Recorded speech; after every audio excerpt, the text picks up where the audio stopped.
నమస్కారం ఘంటారావానికి స్వాగతం. ముందుగా ప్రధాన అంశాలు. దుబాయ్లో భారత ఎంబసీ రాయబారులతో సీఎం భేటీ. ఏపీలో పెట్టుబడులకు ఉన్న అవకాశాలు వివరించిన చంద్రబాబు.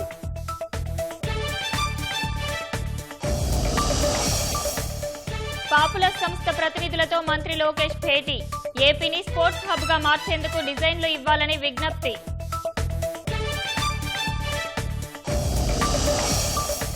పన్నెండు గంటల్లో వాయుగుండంగా మారనున్న అల్పపీడనం.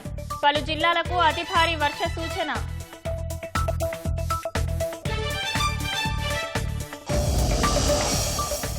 రాయలసీమ కోస్తాలో విస్తారంగా వానలు. రోడ్లపైకి నీరు చేరి ప్రజల అవస్థలు.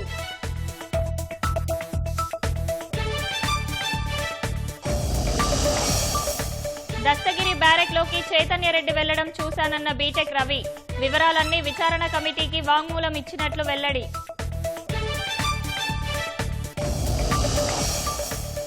మహిళా బ్రిగేడ్ను ఏర్పాటు చేసిన జైషే మహ్మద్. ఉగ్రవాదంపై ఆన్లైన్లో కోర్సులు ఇచ్చేలా కుట్రలు.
ముఖ్యమంత్రి చంద్రబాబు యూఏఈలో తన తొలి రోజు పర్యటన ప్రారంభించారు. దుబాయ్లోని భారత కాన్సుల్ జనరల్ సతీష్ కుమార్ శివన్, అబుదాబిలోని డిప్యూటీ చీఫ్ ఆఫ్ మిషన్ అమర్నాథ్తో సమావేశమయ్యారు.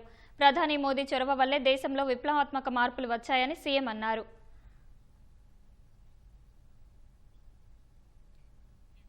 దీనికి సంబంధించి మరింత సమాచారం మా ప్రతినిధి కృష్ణ అందిస్తారు. కృష్ణ, చెప్పండి. రమ్య, ముఖ్యమంత్రి చంద్రబాబు రాష్ట్రానికి పెట్టుబడులు సాధనే లక్ష్యంగా రోజుల పాటు దుబాయ్ పర్యటనకు వెళ్లి ఇందులో భాగంగా సెప్టెంబర్ 14-15 తేదీలో విశాఖలో జరిగే భాగస్వామ్య సదస్సుకు వివిధ సంస్థల అధినేతలు, అలాగే పారిశ్రామికవేత్తలు, అలాగే వివిధ ప్రభుత్వ ప్రతినిధులను ఆహ్వానించేందుకు ఈ పర్యటన ప్రధానంగా సాగుతుంది.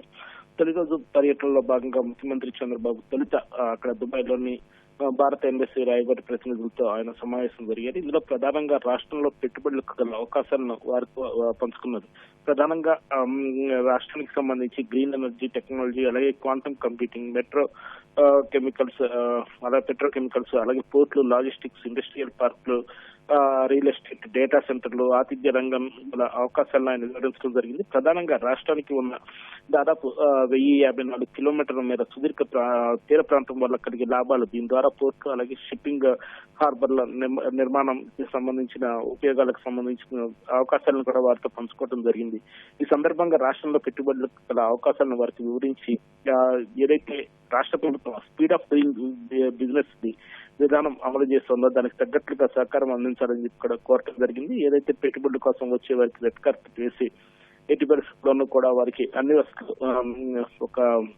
వారికి యుద్ధ ప్రాతిపదికన అన్ని అనుమతులు మంజూరు చేసేలాగా ఏర్పాటు చేసిన వ్యవస్థను కూడా సీఎం వారితో పంచుకోవడం జరిగింది.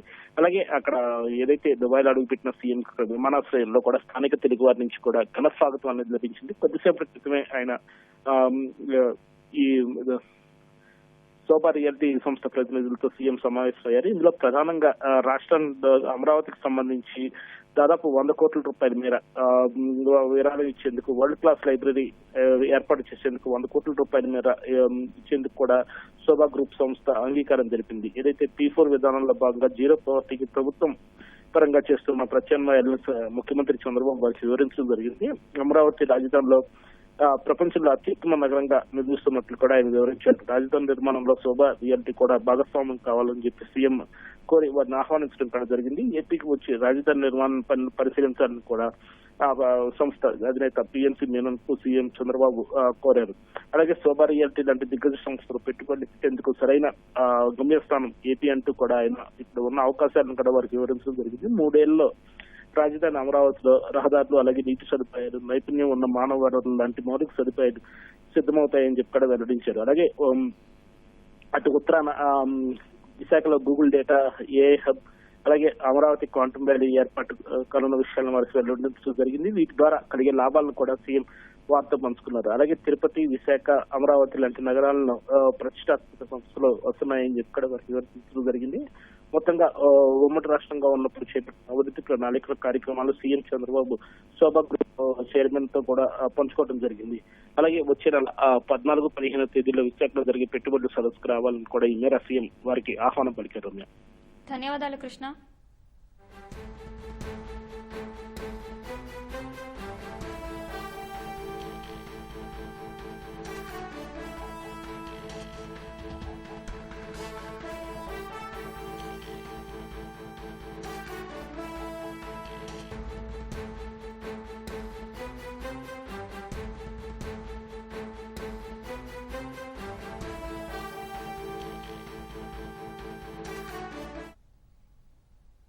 విద్యారంగ సంస్కరణల్లో ఆంధ్రప్రదేశ్ భారత్లో ముందు వరుసలో ఉందని మంత్రి నారా లోకేష్ స్పష్టం చేశారు.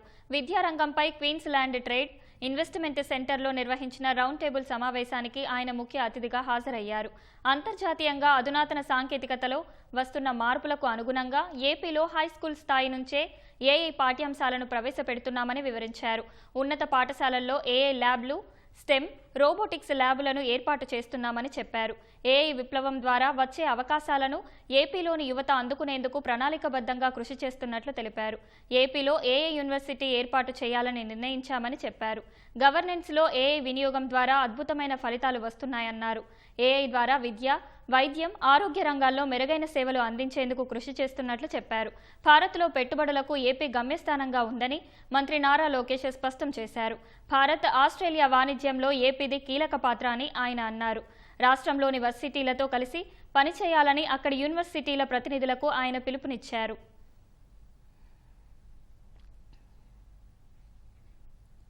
పాపులస్ సంస్థ senior principal architect Shaun Gallagher, Populous Asia Pacific business development bids and communication head Elizabeth డిసిల్వాలతో మంత్రి నారా లోకేష్ బ్రిస్బెన్లో భేటీ అయ్యారు.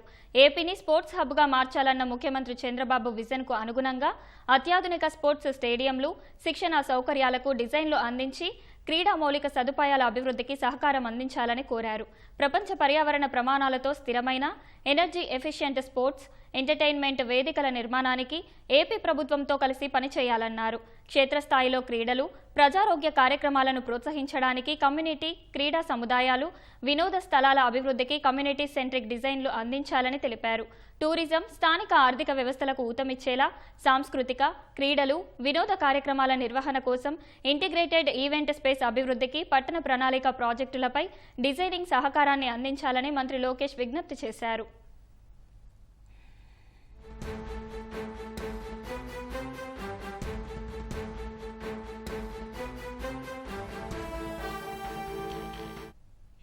నకిలీ మద్యం కేసు నిందితులను విజయవాడ కోర్టు 7 రోజుల పాటు కస్టడీకి అప్పగించింది.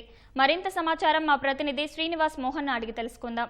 శ్రీనివాస్ మోహన్, చెప్పండి, నకిలీ మద్యం కేసు నిందితులను కోర్టు ఎప్పటి నుంచి ఎప్పటి వరకు కస్టడీకి అప్పగించింది?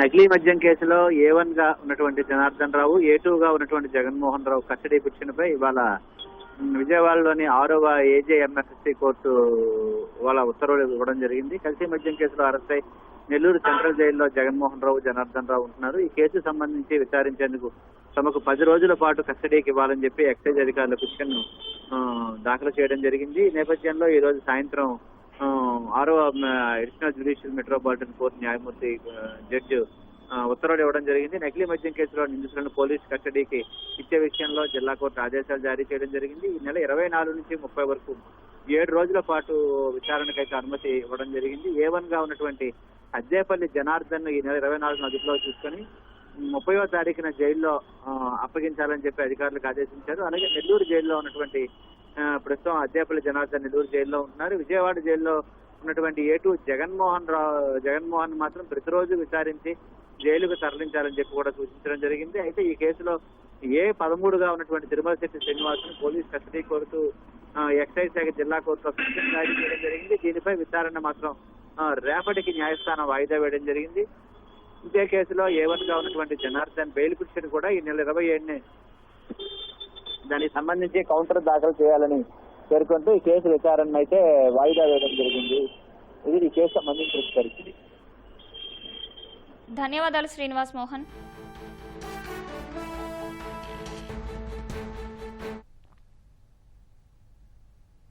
నైరుతి బంగాళాఖాతంలో ఏర్పడిన తీవ్ర అల్పపీడన ప్రభావంతో రాబోయే 48 గంటల్లో ఉత్తర తమిళనాడు, ఏపీలోని దక్షిణ కోస్తా ప్రాంతాల్లో భారీ నుంచి అతి భారీ వర్షాలు కురుస్తాయని వాతావరణ శాఖ అధికారులు వెల్లడించారు. ఈ అల్పపీడనం ప్రభావంతో గురు, శుక్రవారాల్లో రాయలసీమ, దక్షిణాంధ్ర జిల్లాల్లో భారీ వర్షాలు కురుస్తాయని వాతావరణ విభాగం సంచాలకుడు కరుణసాగర్ చెప్పారు. నైరుతి బంగాళాఖాతంలో ఏర్పడిన తీవ్ర అల్పపీడనం రాబోయే 12 గంటల్లో వాయుగుండంగా బలపడే అవకాశం ఉందన్నారు. ఈ అల్పపీడనం వల్ల సముద్రం అల్లకల్లోలంగా ఉంటుందని, మత్స్యకారులు చేపల వేటకు వెళ్లకూడదని సూచించారు. నిన్నటి రోజున నైరుతి బంగాళాఖాతంలో ఏర్పడినటువంటి తీవ్ర అల్పపీడనం ఈరోజు ఉదయం 8:30 గంటలకి అదే ప్రాంతంలో తీవ్ర అల్పపీడనంగా కొనసాగుతుంది. ఇది రాబో 12 గంటల్లో వాయువ్య దిశగా ప్రయాణించి నైరుతి మరియు పశ్చిమ మధ్య బంగాళాఖాతం వైపు అనగా దాదాపుగా ఉత్తర తమిళనాడు, దక్షిణ ఆంధ్రప్రదేశ్ తీర ప్రాంతం వైపు ప్రయాణించే అవకాశం ఉంది. ఇలాగా వాయువ్య దిశగా ప్రయాణించే దిశలో ఇది కొద్దిగా బలపడి వాయుగుండంగా మారే అవకాశం ఉంది. ఆ తర్వాత 12 గంటల్లో మరింత వాయువ్య దిశగా ప్రయాణించి ఉత్తర తమిళనాడు, పుదుచ్చేరి, దక్షిణాంధ్రప్రదేశ్ తీర ప్రాంతాల మీదుగా ఇది ప్రయాణించే అవకాశం ఉంది. దీని ఫలితంగా రాష్ట్రంలో ఉన్నటువంటి వాతావరణ హెచ్చరికలు గమనించినట్లయితే తేలికపాటి నుండి ఒక మోస్తారు వర్షాలు రాయలసీమ మరియు దక్షిణ కోస్తాంధ్రప్రదేశ్లో అనేక చోట్ల సంభవించే అవకాశం ఉండగా భారీ వర్షాలు మనం గమనించినట్లయితే నెల్లూరు, తిరుపతి, అన్నమయ్య, వైఎస్ఆర్ కడప, ప్రకాశం జిల్లాలలో మనకు అత్యంత భారీ వర్షాలు 1 లేదా 2 చోట్ల సంభవించే అవకాశం ఉంది. నంద్యాల, అనంతపురం, సత్యసాయి, చిత్తూరు, బాపట్ల జిల్లాలలో మనకు భారీ నుండి అతి భారీ వర్షాలు 1 లేదా 2 చోట్ల సంభవించే అవకాశం ఉండగా పల్నాడు, కర్నూలు జిల్లాలో 1 లేదా 2 చోట్ల భారీ వర్షాలు సంభవించే అవకాశం ఉంది. రేపటి రోజున అనగా 23వ తారీఖున మనం గమనించినట్లయితే మనకు భారీ నుండి అతి భారీ వర్షాలు మన రాయలసీమ, దక్షిణ కోస్తాంధ్రప్రదేశ్లో అనగా మరి ముఖ్యంగా నెల్లూరు, తిరుపతి జిల్లాలో 1 లేదా 2 చోట్ల సంభవించే అవకాశం ఉంది. దాని పక్కనే ఉన్నటువంటి ప్రకాశం, కడప, అన్నమయ్య, చిత్తూరు, సత్యసాయి, అనంతపురం జిల్లాలలో మనకు భారీ వర్షాలు 1 లేదా 2 చోట్ల సంభవించే అవకాశం ఉంది. నైరుతి బంగాళాఖాతం కానీ లేకపోతే పశ్చిమ వాయువ్య బంగాళాఖాతంలో 40 నుండి 50 కిలోమీటర్లు, గరిష్టంగా 60 కిలోమీటర్ల వేగంతో గాలులు వీచే అవకాశం ఉంది. ఇది రేపటికి 40 నుండి 55 కిలోమీటర్లు, గరిష్టంగా 65 కిలోమీటర్ల వేగంతో పెరిగే అవకాశం ఉంది. అదేవిధంగా తీర ప్రాంతం వెంబడి మనం గమనించినట్లయితే గాలులు 40 నుండి 50 కిలోమీటర్ల వేగం, గరిష్టంగా 60 కిలోమీటర్ల వేగంతో మనకు దక్షిణ కోస్తాంధ్రప్రదేశ్ తీర ప్రాంతం వెంబడి వీచే అవకాశం ఉంది. ఇక సముద్రం కండిషన్ చూసినట్లయితే ఈరోజు రఫ్ కండిషన్ ఉంటుంది. రేపటికి రఫ్ టు వెరీ రఫ్గా సముద్ర కండిషన్ మారే అవకాశం ఉంది. కాబట్టి మత్స్యకారులు ఎవరు కూడా నైరుతి బంగాళాఖాతం కానీ లేకపోతే పశ్చిమ మధ్య బంగాళాఖాతంలో ఎవరు కూడా చేపలకు వేటకు వెళ్ళరాదని హెచ్చరికలు జారీ చేస్తున్నాం. అదేవిధంగా దక్షిణ ఆంధ్రప్రదేశ్ తీర ప్రాంతం వెంబడి కూడా ప్రజలు ఎవరు కూడా చేపలకు వేటకు వెళ్ళరాదని హెచ్చరికలు జారీ చేస్తున్నాం. అలాగే ఈ భారీ నుండి అతి భారీ వర్షాలు ఈరోజు, రేపు అనేక చోట్ల సంభవించే అవకాశం ఉన్నందున లోతట్టు ప్రాంత వాసులు తగిన జాగ్రత్తలు తీసుకోవాలి. అలాగే పూరి గుడిసెలు కానీ లేకపోతే ఏదైనా పాత కట్టడం కానీ పడిపోయేదానికి అవకాశం ఉంది. చెట్లు పడిపోయే అవకాశం ఉంది. కరెంటు స్తంభాలు కానీ విద్యుత్ స్తంభాలు కానీ నేల కొరగడానికి అవకాశం ఉంది. పాక్షికంగా రహదారులు దెబ్బతినే అవకాశం ఉంది. ఈ నీరు నిల్వ ఉండటం వల్ల కూడా ట్రాఫిక్ అంతరాయం ఏర్పడే అవకాశం ఉంది. కాబట్టి ఈ హెచ్చరికలన్నింటినీ దృష్టిలో ఉంచుకొని ప్రజలు అప్రమత్తంగా ఉండాలని తెలియజేస్తున్నాం. శ్రీకాళహస్తిని వర్షం ముంచెత్తుతోంది. ఎడతెరిపి లేకుండా కురుస్తున్న వర్షం కారణంగా శ్రీకాళహస్తిలో లోతట్టు ప్రాంతాలు జలమయమయ్యాయి. పలు కాలనీల్లో వర్షపు నీరు ఇళ్లలోకి చేరింది. ఆలయ మాడవీధుల్లో వర్షం కారణంగా స్థానికులు, భక్తులు అవస్థలు పడ్డారు.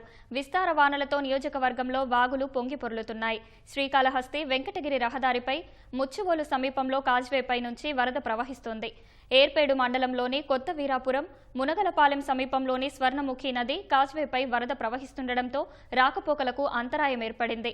పాపానాయుడుపేట, గుడిమల్లం ప్రధాన రహదారిపై వరద నీరు ప్రవహిస్తుండటంతో రాకపోకలు నిలిచిపోయాయి. ఎగువ ప్రాంతాల నుంచి వస్తున్న వరద కారణంగా జంగాలపల్లి చెరువు కట్టకు గండిపడింది.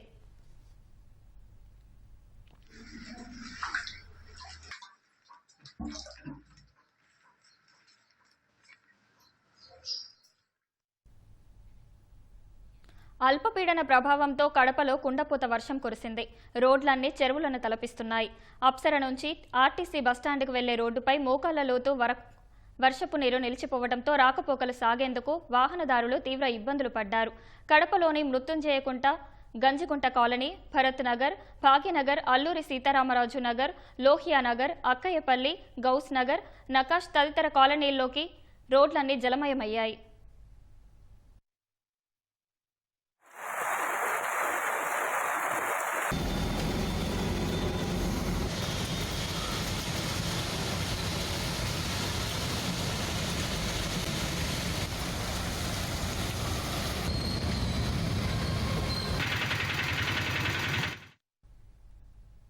అల్పపీడన ప్రభావంతో తిరుపతి జిల్లాల్లో ఎడతెరిపి లేని వర్షం కురుస్తోంది. చంద్రగిరి నియోజకవర్గంలో వాగులు, వంకలు ఉధృతంగా ప్రవహిస్తున్నాయి. ఎర్రవారిపాలెం, చిన్నగొట్టిగల్లు, రామచంద్రాపురం, తిరుపతి రూరల్, పాకాల, చంద్రగిరి మండలాల్లో జోరు వాన కురుస్తోంది. రోడ్లపై నిలిచిన నీటిని తొలగించేందుకు అధికారులు చర్యలు చేపట్టారు. రామచంద్రాపురం మండలంలోని అనుపల్లి చెరువు పొంగి పొర్లడంతో నీరంతా రాయల చెరువుకు చేరుతోంది. వరద ప్రభావిత ప్రాంతాల్లో రెవెన్యూ, పోలీస్, పంచాయతీ అధికారులు బందోబస్తు నిర్వహిస్తున్నారు. నాయుడుపేటలో కురిసిన వర్షానికి లోతట్టు ప్రాంతాలు జలమయమయ్యాయి. స్వర్ణముఖి నదికి భారీగా వరద చేరింది. లోతట్టు కల్వట్టు బ్రిడ్జిలపైకి వర్షపు నీరు చేరుతోంది.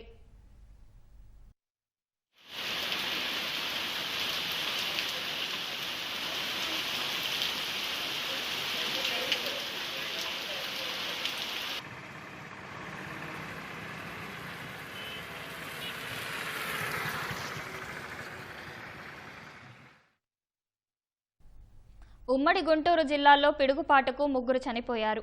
గుంటూరు జిల్లా పొన్నూరు శివారులోని ఇటకంపాడు రోడ్డు వద్ద పిడుగుపడింది. వరి పొలంలో పనులు చేస్తున్న 2 మహిళా కూలీలు అక్కడికక్కడే మృతి చెందగా మరో మహిళకు తీవ్ర గాయాలయ్యాయి. మరోవైపు పల్నాడు జిల్లా దాచపల్లిలో పిడుగుపడి మహిళ మృతి చెందింది. పొలంలో పనిచేస్తుండగా అకస్మాత్తుగా ఉరుములు, మెరుపులతో వర్షం కురవడంతో పనులు ఆపేసి మహిళ చెట్టు కింద నిలబడింది. అదే సమయంలో పిడుగుపడింది. సొమ్మసిల్లి పడిపోయిన 50 ఏళ్ల మాణిక్యాన్ని కుటుంబ సభ్యులు హుటాహుటిన ఆసుపత్రికి తరలించారు. అయితే ఆమె అప్పటికే మృతి చెందిందని వైద్యులు ధృవీకరించారు. 16 నెలల్లో రాష్ట్రానికి 7,65 కోట్ల పెట్టుబడులు వచ్చాయని, వాటి ద్వారా 7.28 లక్షల ఉద్యోగాలు కల్పించామని మంత్రి పార్థసారథి తెలిపారు. ఆర్టీజీఎస్ ద్వారా సంక్షేమ పథకాలపై ప్రజల స్పందన తెలుసుకుంటున్నామన్నారు. ప్రభుత్వ కార్యక్రమాలపై 75% ప్రజలు సంతృప్తికరంగా ఉన్నారని వెల్లడించారు. పట్టణ ప్రాంతాల్లో అర్హులైన వారందరికీ ఇల్లు కేటాయిస్తామని మంత్రి పార్థసారథి తెలిపారు. పట్టణాల్లో ఇల్లు లేని పేదలు వచ్చే నెల 5 వరకు దరఖాస్తు చేసుకోవచ్చని వెల్లడించారు.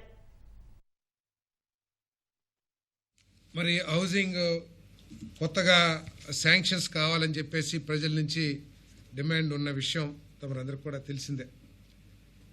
ఇప్పటికే అర్బన్ ఏరియాలో కొత్త ఇల్లు శాంక్షన్ చేయడం ప్రారంభించాం. దాదాపు 50,000 ఇల్లుని ఇప్పటికే శాంక్షన్ చేశాం. ఇంకా ఉన్నా కూడా, ఇంకా రిక్వైర్మెంట్ ఉన్నా కూడా అర్బన్ ఏరియాస్లో ఇల్లు ఇస్తానికి ప్రభుత్వం సిద్ధంగా ఉందని చెప్పేసి నేను మనవి చేస్తాను. కారణం ఏంటంటే కొంత సాంకేతిక కారణాలు కానివ్వండి, కేంద్ర ప్రభుత్వ ఆలోచనలో మార్పు మూలంగా కానివ్వండి, ఇది కొంత ఆలస్యం జరిగింది. ఎందుకంటే ఇప్పటి వరకు మన రాష్ట్రంలో 80% ప్రాంతం అర్బన్ ఏరియాలో ఉండేది. అర్బన్ డెవలప్మెంట్ అథారిటీస్గా కానివ్వండి, లేకపోతే అర్బన్ యూటిలిటీస్ కానీ ఉండేవి.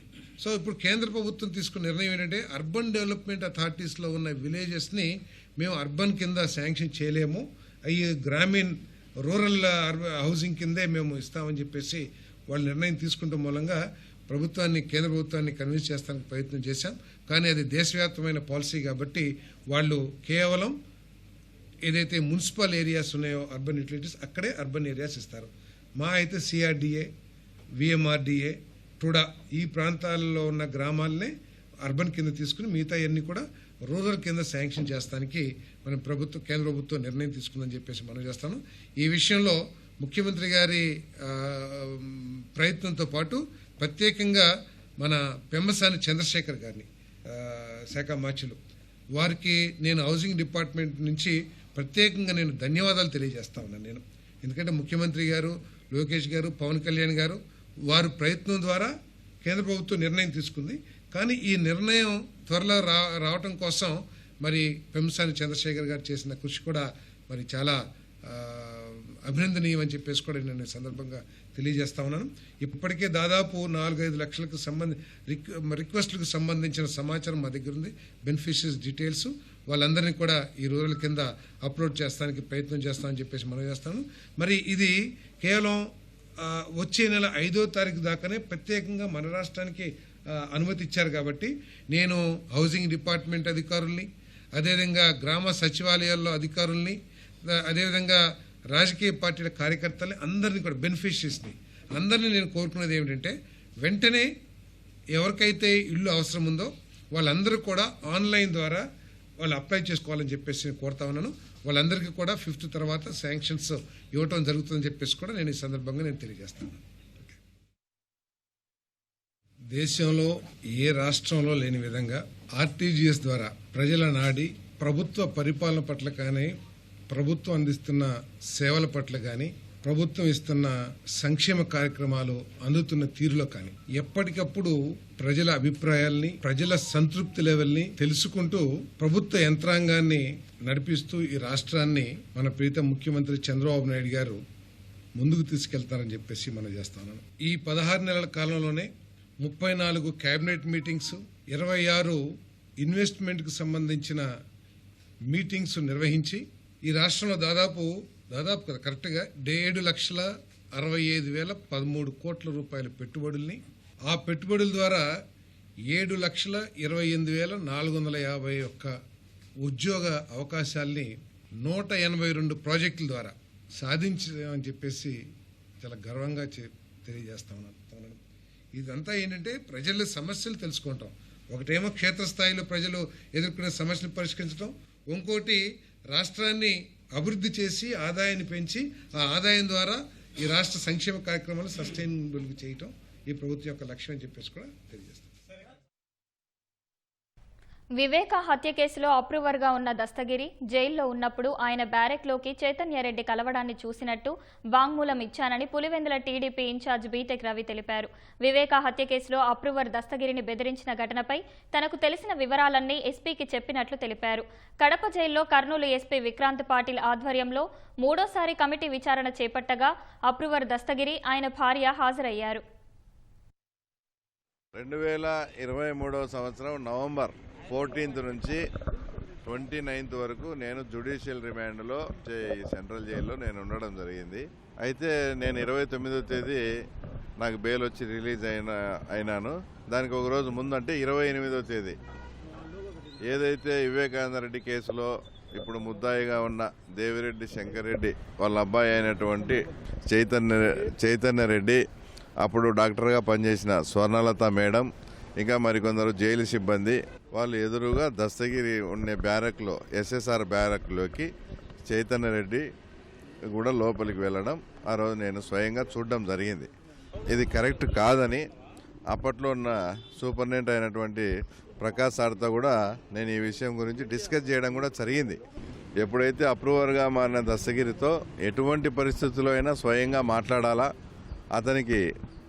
అతను ఒప్పుకుంటే వీలుంటే ఒక మంచి ఆఫర్ అతనికి ఇవ్వాలా, ఒప్పుకోకపోతే బెదిరియా ప్రత్యేకమైన ఉద్దేశంతోనే డాక్టర్ చైతన్య రెడ్డి గారు అక్కడికి వచ్చినట్లు ఇదంతా ఎవ్రీథింగ్ వీడియో రికార్డింగ్లో వాళ్ళకుండే సీసీ ఫుటేజీలు కూడా చెక్ చేసుకుంటూ నేను చెప్పింది కరెక్టా కాదా అని వాళ్ళు నాతో స్టేట్మెంట్ తీసుకొని సంతకం కూడా పెట్టించుకోవడం జరిగింది. ఆపరేషన్ సింధూర్లో చావు దెబ్బతిన్న ఉగ్ర సంస్థ జైషే మహ్మద్కు బుద్ధి రాలేదు. తమ నెట్వర్క్ను విస్తరించుకునేందుకు జైషే మళ్లీ ప్రయత్నాలు మొదలుపెట్టినట్లు నిఘా వర్గాలు వెల్లడించాయి. ఈ మేరకు మహిళా బ్రిగేడ్ను జైషే మహ్మద్ ఏర్పాటు చేసినట్లు తెలిపాయి. ఆ సంస్థ మహిళలకు ఉగ్రవాదంపై ఆన్లైన్లో కోర్సులు నిర్వహించనున్నట్లు పేర్కొన్నాయి. ఈ ఆన్లైన్ కోర్సుల్లో జైషే చీఫ్ మసూద్ అజార్ చెల్లెళ్లు సాదియా అజార్, సమైరా అజార్ జిహాద్కు సంబంధించిన పాఠాలు చెప్పనున్నట్లు నిఘా వర్గాలు వెల్లడించాయి.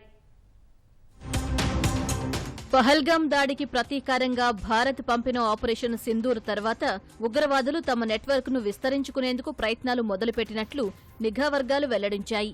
ఈ మేరకు తొలిసారి ప్రత్యేకంగా జైషే మహ్మద్ మహిళా బ్రిగేడ్ను ఏర్పాటు చేసినట్లు పేర్కొన్నాయి. ఈ నేపథ్యంలో కొత్తగా ఏర్పాటైన జైషే మహిళా బ్రిగేడ్ సంస్థ మహిళలకు ఉగ్రవాదంపై ఆన్లైన్ కోర్సులు నిర్వహించనున్నట్లు నిఘా వర్గాలను ఉటంకిస్తూ పలు మీడియా కథనాలు తెలిపాయి. ఈ కోర్సుకు తౌఫాత్ అల్ ముమినాత్గా పేరు పెట్టినట్లు తెలుస్తోంది. జైషే చీఫ్ మసూద్ అజార్ చెల్లెళ్లు సాదియా అజార్, సమైరా అజార్ దీనికి నాయకత్వం వహిస్తున్నారు. ఆపరేషన్ సింధూర్ సమయంలో ఉగ్ర సంస్థ జైషే ప్రధాన కేంద్రంపై భారత్ చేసిన దాడుల్లో మసూద్ అజార్ కుటుంబానికి చెందిన 10 మంది మృతి చెందారు. మృతుల్లో మసూద్ బావా, సాదియా భర్త యూనస్ అజార్ కూడా ఉన్నాడు. మసూద్ మరో సోదరి సమైరా భర్త పుల్వామా ఉగ్రదాడి కుట్రదారు ఉమర్ ఫరూక్ గతంలో భారత భద్రతా దళాల ఎన్కౌంటర్లో మరణించాడు. ప్రస్తుతం మసూద్ ఇద్దరు చెల్లెళ్లు మహిళా బ్రిగేడ్ సభ్యులకు ఆన్లైన్ కోర్సులో మతపరమైన జిహాద్కు సంబంధించిన పాఠాలను బోధించనున్నట్లు నిఘా వర్గాలు పేర్కొన్నాయి. ఇతర మహిళలను కూడా ఉగ్రవాదం వైపు ఆకర్షించడానికి ఈ బ్రిగేడ్ సభ్యులు పనిచేస్తున్నట్లు తెలిపాయి.